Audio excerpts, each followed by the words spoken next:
నారాయణ నేను ఆంధ్రప్రదేశ్ ప్రభుత్వ ఉద్యోగుల సంఘ అధ్యక్షుడిగా, వాణిజ్య పనుల శాఖ సర్వీస్ సంఘం అధ్యక్షుడిగా, 30 సంఘాల ఉద్యోగ ఉపాధ్యాయ పెన్షనర్ల సంఘాల ఐక్యవేదిక చైర్మన్గా ఉన్నాను. కర్ణం హరికృష్ణ గారు మా ఐక్యవేదిక కో చైర్మన్గా ఉన్నారు. వారు నవ్యాంధ్ర టీచర్స్ అసోసియేషన్ అధ్యక్షులు. బాజీ పఠాన్ గారు సెక్రటరీ జనరల్గా ఉన్నారు. వారు ఆంధ్రప్రదేశ్ సిపిఎస్ ఎంప్లాయీస్ అసోసియేషన్ రాష్ట్ర అధ్యక్షులు. రమేష్ గారు, కేదార్ గారు ఆర్టీసీ ఎంప్లాయీస్ యూనియన్ తరఫున వారు ప్రాతినిధ్యం వహిస్తూ ఉన్నారు. రమేష్ గారు మెడికల్ శాఖ, వైద్య ఆరోగ్య శాఖ తరఫున ప్రాతినిధ్యం వహిస్తూ ఉన్నారు. స్థానికంగా ఈ జిల్లా అధ్యక్షులు నల్లప్పారావు గారు, భీమవరం జిల్లా అధ్యక్షులు రాజు గారు. ఈరోజు ఈ ఆంధ్రప్రదేశ్లో ఉన్నటువంటి ప్రభుత్వ ఉద్యోగ ఉపాధ్యాయ పెన్షనర్ కార్మిక సంఘాల ఐక్యవేదిక పక్షాన మార్చి నెల 25వ తారీఖు నాడు మేము ఐక్యవేదిక కూటమిగా ఏర్పడటము, ఒక స్టీరింగ్ కమిటీని ఏర్పాటు చేసుకోవటము, ఒక 2 దశాబ్దాలుగా ఈ రాష్ట్రంలో ఉద్యోగ సంఘాల వ్యవస్థ ఏ రకంగా పతనావస్థకి చేరుకున్నదనే విషయాన్ని విశ్లేషించుకొని దాని ఫలితం ఏ రకం యాడ్వర్స్ ఇంపాక్ట్, ఆ దుష్పరిణామం సంఘాల సమర్థవంతంగా పనిచేయకపోవడం వల్ల వచ్చిన దుష్ఫలితాలు ఉద్యోగ ఉపాధ్యాయ పెన్షన్ మీద ఏ రకంగా ఉన్నాయన్న దాన్ని విశ్లేషించుకుని, దీనికి కారణం ప్రధానంగా ఉద్యోగులు చైతన్యవంతంగా లేకపోవటం, క్రియాశీలకంగా వారి సంఘాల్లో భాగస్వామ్యం కాకపోవటం, సంఘాల్లో అంతర్గత ప్రజాస్వామ్యంతో ఎన్నికైన విధానం ద్వారా నాయకత్వాలు ఎన్నిక కాకుండా ఎవరికి వాళ్ళు తమ సెల్ఫ్ డిక్లేర్డ్ నాయకులుగా సంఘాలు పుట్టగొడుగుల్లో పుట్టుకొచ్చేయడం, ఈ ధోరణిని గమనించి ప్రభుత్వాలు ఉద్యోగుల మధ్య, ఈ సంఘాల మధ్య పోటీ వాతావరణాన్ని తీసుకొచ్చి 4 స్తంభాల ఆట పేరు మీద ఒక్కో సందర్భంలో ఒక్కో సంఘానికి భుజమి చేసి ఫోటోలు దిగేటువంటి సంస్కృతి ప్రారంభం అవడం వల్ల ఈ రాష్ట్రంలో ఉద్యోగ ఉపాధ్యాయులు తీవ్రంగా నష్టపోయినారని మేము అభిప్రాయపడుతూ, రాబోయే రోజుల్లో ఈ వ్యవస్థ ఇప్పుడు ఆఖరికి ఏ పరిస్థితికి వచ్చిందంటే, ఈ రాష్ట్రంలో ఉద్యోగ ఉపాధ్యాయ సంఘాల వ్యవస్థ బతికుందా అని అనే ప్రశ్నకి ఖచ్చితంగా అవును అని సమాధానం చెప్పగలిగే పరిస్థితిలో ఈ రాష్ట్రంలో ఏ ఒక్క సంఘం కానీ నాయకుడు కానీ లేనటువంటి వాతావరణం ఉంది. సో దీని నుంచి ఈ వ్యవస్థను బతికించుకోవాలంటే ఉద్యోగుల్ని చైతన్యపరచాల్సినటువంటి అవసరం ఉన్నది. అలాగే ఏవైతే రుగ్మతలు ఈ పతనానికి కారణమైనయో వాటిని మేము సరిదిద్దుకోవాల్సినటువంటి అవసరం ఉన్నది. ప్రభుత్వాలకి ఉద్యోగుల్ని విభజించి హ్యాండిల్ చేసేటువంటి అవకాశాన్ని ఇవ్వకుండా మేము మరింత యునైటెడ్గా ఐకమత్యంగా తయారు కావాల్సినటువంటి అవసరం ఉందని మేము అభిప్రాయపడి, ఆ మేరకు ఉద్యోగుల్ని చైతన్యపరచడానికి రాష్ట్ర వ్యాప్తంగా పర్యటన చేస్తూ ఒక్కొక్క దగ్గర బహిరంగ సమావేశాలు, కొన్ని జిల్లాల్లో ఈ రౌండ్ టేబుల్ చర్చా వేదికలు నిర్వహించడం ద్వారా ఉద్యోగుల్లో చైతన్యాన్ని తీసుకొచ్చే పని చేస్తూ ఉన్నాం.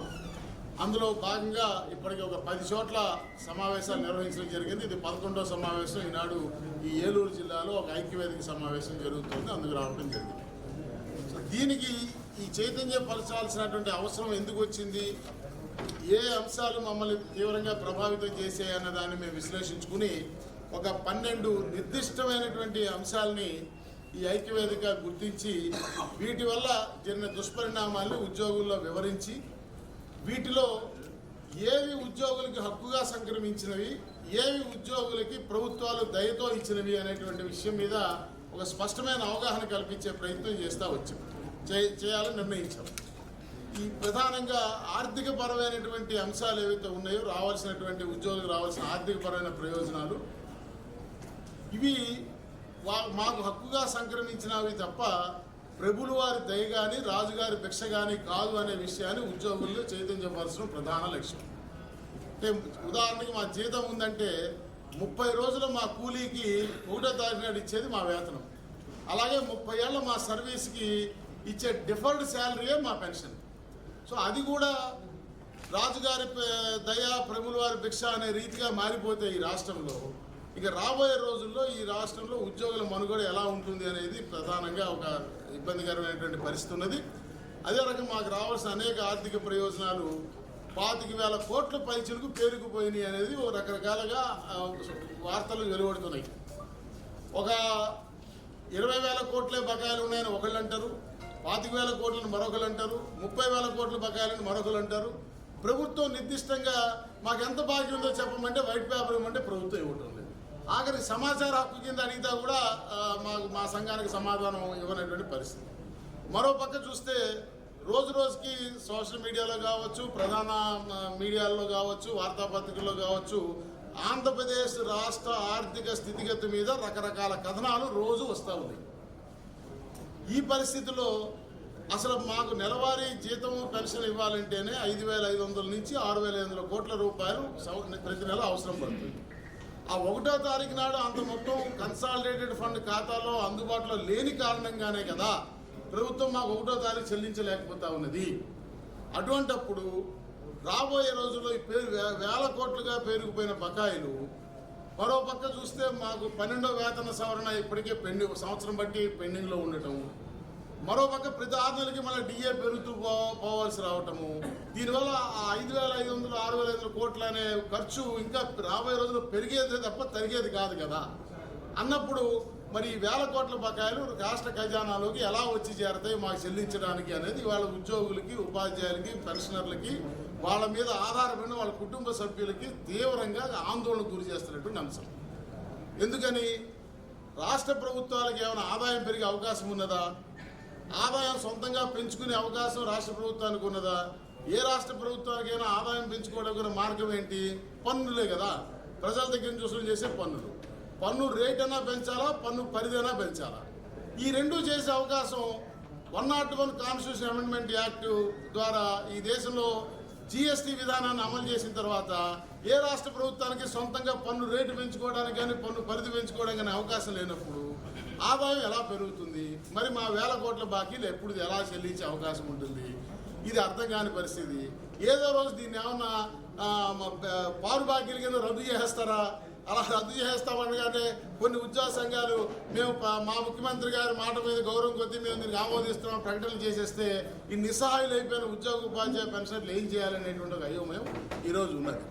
మరోపక్క సిపిఎస్, జిపిఎస్, ఓపీఎస్ అనే 3 రకాల పెన్షన్ విధానాలు ఈ రాష్ట్రంలో అమల్లో ఉండటం, నిర్దిష్టంగా సిపిఎస్ రద్దు చేస్తామన్నటువంటి హామీ నెరవేరకపోవటం, దాని స్థానంలో జిపిఎస్ని తీసుకురావటం, ఇది ఉన్నటువంటి సిపిఎస్ నిబంధనల ప్రకారం కూడా కేంద్ర ప్రభుత్వం అమలు చేస్తున్న రకంగా చేయకుండా 14% రాష్ట్ర ప్రభుత్వ వాటాను ఇవ్వకుండా, అలాగే ఆ ప్రాన్ అకౌంట్లో ప్రతి నెలా జమ చేయాల్సినటువంటి దాన్ని జమ చేయకుండా సంవత్సరానికి ఒకసారి జమ చేయడం వల్ల ఆ సొమ్ము తీసుకెళ్లి స్టాక్ మార్కెట్లో పెట్టుబడి పెట్టి దాని మీద లాభం వచ్చేటువంటి అవకాశం ఆ సబ్స్క్రైబర్ కోల్పోతున్నటువంటి పరిస్థితులు ఉండటం, ఇక 1వ తారీఖు జీతాలు పెన్షన్లు చెల్లింపు అనేటువంటి అంశం, ఆ రిటైర్ అయిన పెన్షనర్స్కి ఆ అడిషనల్ క్వాంటమ్ ఆఫ్ పెన్షన్ ఉన్నదాన్ని తీసేసినటువంటి పరిస్థితి. అదే రకంగా విధానపరమైన అంశాల్లో చూసుకున్నట్లయితే ప్రధానంగా మా హెల్త్ కార్డ్స్ ఈహెచ్ఎస్ అనేది అమల్లో ఉందా లేదా అని అర్థం కానిటువంటి పరిస్థితి ఉంది. ఈ ఎంప్లాయీస్ హెల్త్ స్కీము వాస్తవంగా ప్రభుత్వం 60% వాటా, ఉద్యోగి 40% వాటాగా ప్రతిపాదించి రూపొందించిన పథకం దాన్ని 50-50గా మార్చేశారు.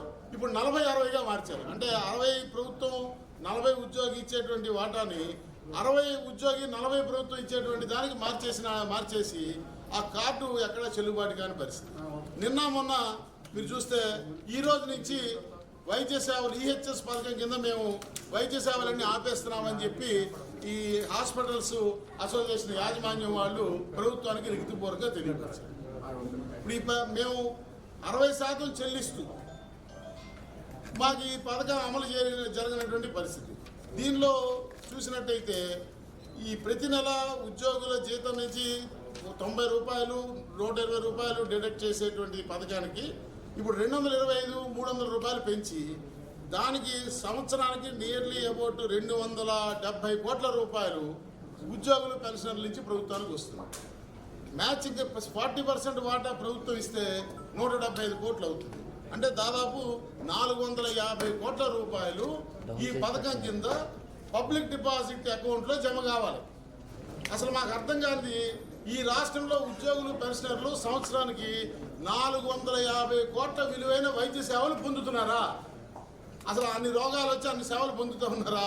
అసలు ఎవరికి ఎంత మొత్తం చెల్లించారో ఆ వివరాలు బహిర్గతం చేయమంటే చేయనటువంటి పరిస్థితి.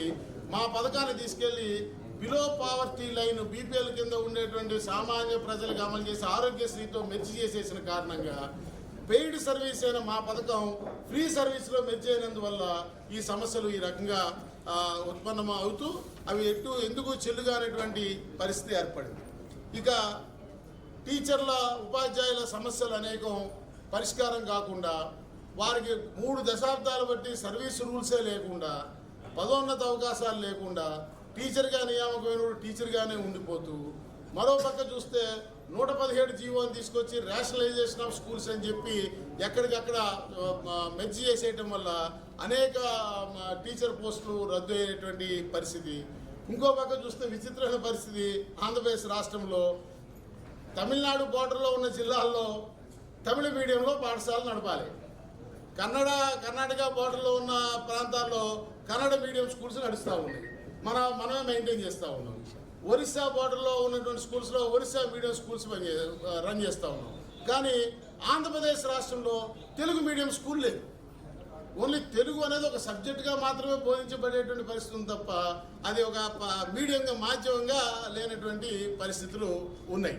అదే రకంగా మరి ఈ ఆర్టీసీని మెర్జ్ చేసామని చెప్పి ప్రభుత్వంలో ఈరోజు కూడా వాళ్ళకి నిర్దిష్టమైనటువంటి మార్గదర్శకాలు కానీ వాళ్ళ పెన్షన్ విధానం కానీ వాళ్ళ ఆరోగ్య హెల్త్ స్కీమ్ విధానం కానీ ఎక్కడా స్పష్టత ఇవ్వకపోవటం, గ్రామ వార్డు సచివాలయ వ్యవస్థలో వాళ్ళ సర్వీసెస్ ఏ రకంగా నియంత్రించబడతాయనేది స్పష్టత ఇవ్వకపోవటం, మరోపక్క న్యాయ విభాగంలో మీరు చూసినట్టయితే జ్యుడిషియల్ ఎంప్లాయీస్కి అసలు ఈ దేశంలో సర్వోన్నత న్యాయస్థానమైనటువంటి సుప్రీంకోర్టు రాజ్యాంగ ధర్మాసనం ఈ దేశంలో ఉండేటువంటి సబార్డినేట్ కోర్ట్స్లో పనిచేసే ఉద్యోగుల యొక్క సర్వీస్ వ్యవహారాలను నియంత్రించేటువంటి విషయంలో త్వరితగతిన లిటిగేషన్ పరిష్కారం చేయడం కోసంగా జస్టిస్ జగన్నాథ్ శెట్టి అనేటువంటి ఒక సుప్రీంకోర్టు మాజీ న్యాయమూర్తి గారి ఆధ్వర్యంలో కమిటీని వేసి ఆ కమిటీ ఇచ్చిన నివేదికని సుప్రీంకోర్టు ఆమోదించి దాని ఒక ఉత్తర్వుగా ఒక జడ్జిమెంట్గా పాస్ చేసింది. దేశంలో ఉన్న అన్ని రాష్ట్ర ప్రభుత్వాలు దాన్ని అమలు చేయాలని చెప్పి ఈ రోజు కూడా దశాబ్దం అవుతున్నా కూడా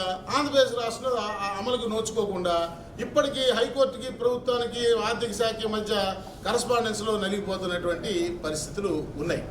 మరోపక్క వీటన్నిటికీ కారణం ఏంటంటే ఇందాక నేను చెప్పినట్టుగా ముప్పడిగా ఉద్యోగ సంఘాలను క్రియేట్ చేసి ఉద్యోగుల మధ్య విభజనకి దారితీసి తోడ్పడిచి ఒక్కొక్క సందర్భంలో ఒక్కొక్క ఉద్యోగ సంఘంతో చర్చలు జరుపుతూ మా పూర్వీకులు 2 రకాల పద్ధతులు నేర్పించారు.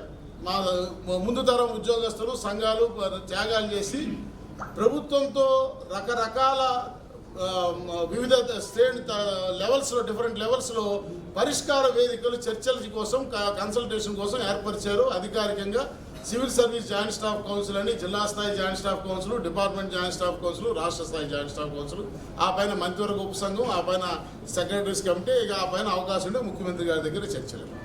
బట్ వాస్తవంగా గత కొన్నేళ్ల బట్టి ఈ ప్రక్రియ సానుకూల ఫలితాన్ని ఇస్తూ ఏ ఒక్క సమస్యకి పరిష్కారం చూపించినటువంటి దాఖలా లేదు. ఇవన్నీ చర్చలన్నీ కూడా ఛాయ్ పే చర్చ, సాయంత్రం పూట కాసేపు ఛాయ్ పే చర్చ అలాగే కార్యక్రమంగా నిర్వహించడం, అన్నీ వింటాం, మళ్ళీ మాట్లాడదామంటాం. 5 ఏళ్ల బట్టి ఇదే రకంగా నడుస్తున్న పరిస్థితుల్లో ఏ ఒక్క సమస్యకి పరిష్కారం దొరకకపోగా ఒక్కొక్క మీటింగ్కి వాళ్ళకి నచ్చిన సంఘాన్ని చర్చలకు పిలవడం అనేటువంటి సెలెక్టివ్ మెథడ్ని ప్రభుత్వం అవలంబించి ఈ ఉద్యోగ సంఘాల నాయకులు కూడా మమ్మల్ని పిలిస్తే చాలు, అక్కడ మా ఫోటోలో మేము కనిపిస్తే చాలనేటువంటి ధోరణికి దిగజారిపోయినటువంటి పరిస్థితి ఉంది. మరోపక్క ఈ చర్చా వేదికలు చర్చల ద్వారా పరిష్కారం కానప్పుడు మాకున్న రెండో మార్గం ఏంటి? పోరాటం, నిరసన, ప్రొటెస్ట్. అది రాజ్యాంగం ఇచ్చినటువంటి అవకాశము డెమాన్స్ట్రేట్ చేయడానికి. కానీ ఆ అవకాశం ఈరోజు ఆంధ్రప్రదేశ్ రాష్ట్రంలో ఉందా అంటే నల్ల బ్యాడ్జీ పెడతాననగానే తీసుకెళ్లి పోలీసు వాడు నిన్న సాయంత్రం నుంచే గృహ నిర్బంధం చేసేసామని మాకు తాకీదిస్తూ ఉన్నాడు నాయకులు.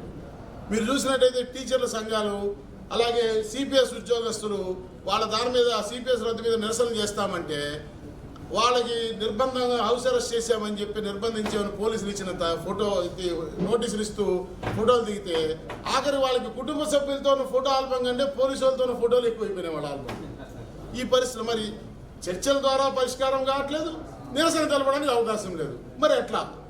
సమస్యలు చూస్తే ఈ రకంగా పేరుకుపోయి ఉంటే, వేల కోట్ల రూపాయల బకాయిలు ఉంటే అప్పుడో కొంత ఏదో వేసామని, ఇచ్చాము కదా, ఇస్తున్నాము కదా అనేటువంటి ధోరణిలో పాలకులు వ్యవహరిస్తే అదేదో భిక్ష వేస్తున్నట్టుగా ప్రవర్తిస్తూ ఉంటే ఉద్యోగుల కడుపు మండి ఆత్మాభిమానం, ఆత్మగౌరవం దెబ్బతిని ఉన్నటువంటి పరిస్థితులు ఈరోజు ఈ రాష్ట్రంలో ఉన్నాయని మనం చేస్తా ఉన్నా. మరొకసారి యావత్తు లక్షలాది మంది ఈ రాష్ట్ర ఉద్యోగ ఉపాధ్యాయ పెన్షనర్ల పక్షాన, ఐక్యవేదిక పక్షాన స్పష్టంగా మనం చేస్తూ ఉన్నాం. ఇది మాకు హక్కుగా సంక్రమించిన ఆర్థిక ప్రయోజనాలు ప్రభువుల వారి దయ కాదు, రాజుగారి భిక్ష కాదు. మా హక్కులు మేము సాధించుకుంటాము. ఆ సాధించుకునే దిశగా అందరినీ కూడా ఐక్యం చేసుకుని ఒక ఐక్య వేదికను ఏర్పాటు చేసుకునే దిశగా మా ప్రయత్నాలు మరింత ముమ్మరం చేస్తాము. రాబోయే రోజుల్లో తప్పనిసరిగా వీటిని సాధించుకుంటామని మనవి చేస్తూ, చివరిగా ఈ ఎన్నికల సందర్భంగా ఈ రాష్ట్రంలో ఉన్న ఉద్యోగ ఉపాధ్యాయ పెన్షనర్లందరికీ కూడా అప్పీల్ చేస్తా ఉన్నా. ఎన్నికల విధులకి హాజరు కావడం మన బాధ్యత, మనం నిర్వర్తించవలసినటువంటి రాజ్యాంగబద్ధమైన బాధ్యత. అలాగే మన ఓటు హక్కును వినియోగించుకోవటం అదే రాజ్యాంగం మనకు కల్పించిన హక్కు. సో మీ బాధ్యత నిర్వర్తించండి సమర్థవంతంగా, ఎటువంటి ఒత్తిడికి లోన్ అవ్వకుండా మీరు political neutrality, absolute political neutrality maintain చేస్తూ మీ విధులు మీరు బాధ్యతగా నిర్వర్తించండి. అదే సందర్భంలో మీకు కలిపి ఉన్నటువంటి రాజ్యాంగపరమైన హక్కుని తప్పనిసరిగా ప్రతి ఒక్క ఉద్యోగి వినియోగించుకోమని నేను కోరుతూ ఉన్నాను. ఇవాళతో ప్రారంభమైనటువంటి పోస్టల్ బ్యాలెట్ ఓటింగ్ విధానంలో కొన్ని చోట్ల అక్కడెక్కడ ఇబ్బందులు వచ్చినాయని చెప్పి మా దృష్టికి వచ్చింది. ఏదైతే ఎంప్లాయీస్ ఎన్నికల విధులు డ్రా చేయబడిన వాళ్ళు అప్లికేషన్స్ ఇచ్చున్నారో పోస్టల్ బ్యాలెట్కి, అవి ఈరోజు కొన్ని చోట్ల ఇంకా వాళ్ళకి పోస్టల్ బ్యాలెట్స్ రీచ్ కాలేదని, మీరు మళ్ళీ మీ ఒరిజినల్ పోలింగ్ స్టేషన్కి వెళ్ళి అక్కడ చేయండి అని చెప్పని ఓరల్గా చెప్తున్నారని తెలిసింది. నేను రాష్ట్ర CEO ఎన్నికల అధికారి గారిని విజ్ఞప్తి చేస్తూ ఉన్నా. విజ్ఞప్తితో పాటు డిమాండ్ కూడా చేస్తూ ఉన్నా.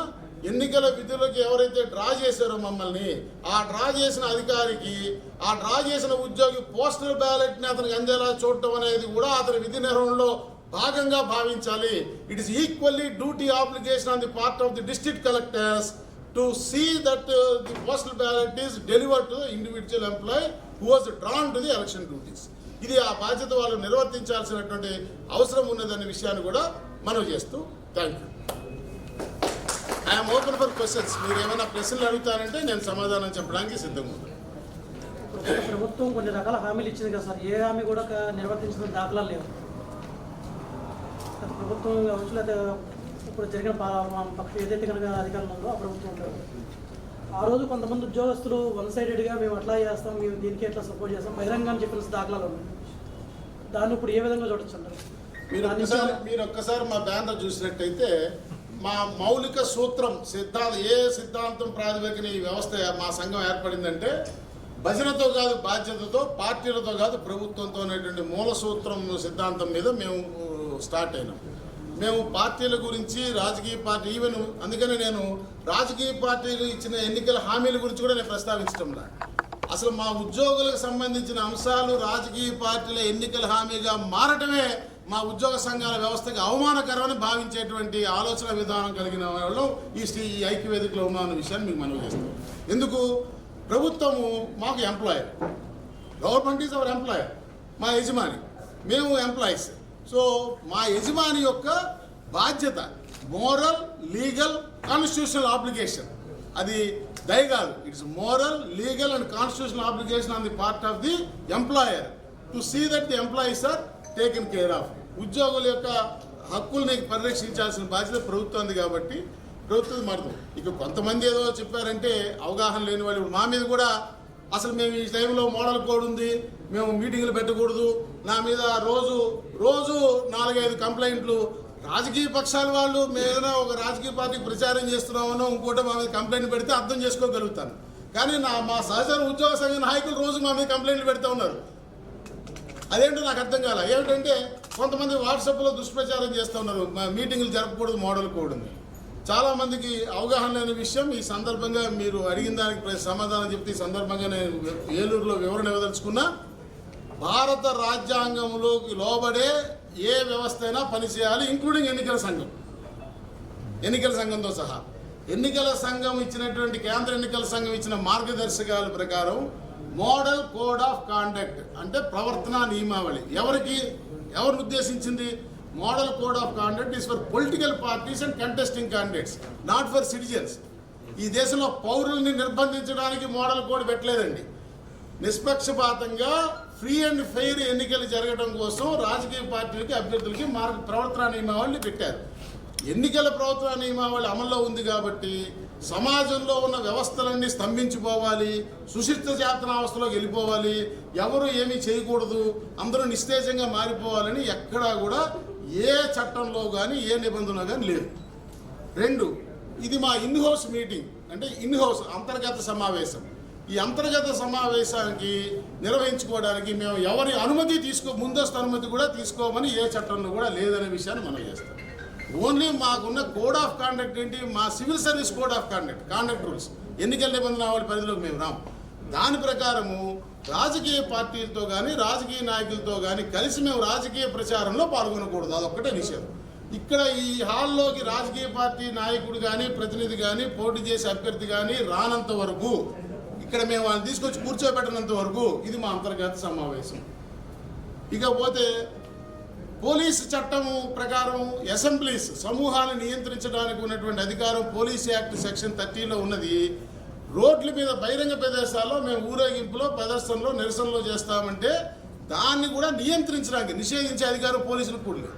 అంటే ఈ రూట్లో వెళ్ళొద్దండి, మీరు ఈ రూట్లో వెళ్ళండి, రూట్ మ్యాప్ ఇవ్వడానికే తప్ప మీరు అసలు ప్రొసీజర్ చేయడానికి వీలేదనే అధికారం పోలీస్ చట్టం ప్రకారంలో పోలీసు వారికి లేదు. కాబట్టి మేము మా అంతర్గత ఇది ఎన్నికలను ఉద్దేశించి ప్రారంభించింది కాదు, ఎన్నికలు అయిపోగానే ఆగేది కాదు. ఇది నిరంతరం కొనసాగుతూనే ఉంటుంది. మా ఉద్యోగులను మేము చైతన్యపరుచుకుని తిరిగి ఒక కోల్పోయినటువంటి గౌరవం, ఈ రాష్ట్రంలో ప్రభుత్వ ఉద్యోగి గౌరవం కోల్పోయినాడు, అవమానకరంగా ట్రీట్ చేయబడుతూ ఉన్నాడు. పెన్షనర్స్ ఏదో దిక్కుమొక్కు లేక అడుక్కునే వాళ్ళలాగా ఏ రోజు పెన్షన్ వస్తుందా అని వేచి చూసి ఒక్కొక్క రోజు 4-5 సార్లు ఖాతాలో ఏమైనా మెసేజ్ వచ్చిందా అని చెక్ చేసిన దౌర్భాగ్య స్థితి నుంచి ఆ పెన్షన్ వాళ్ళు 30 ఏళ్ళు చేసిన సాక్రిఫైస్ సర్వీస్కి కారణంగా ఇస్తున్నటువంటి పెన్షన్ కాబట్టి గౌరవప్రదంగా ఉద్యోగులు ఉపాధ్యాయులు పెన్షన్లు బతికే దిశగా ఈ వ్యవస్థని మార్చే వరకు మా ప్రయత్నం కొనసాగిస్తాం.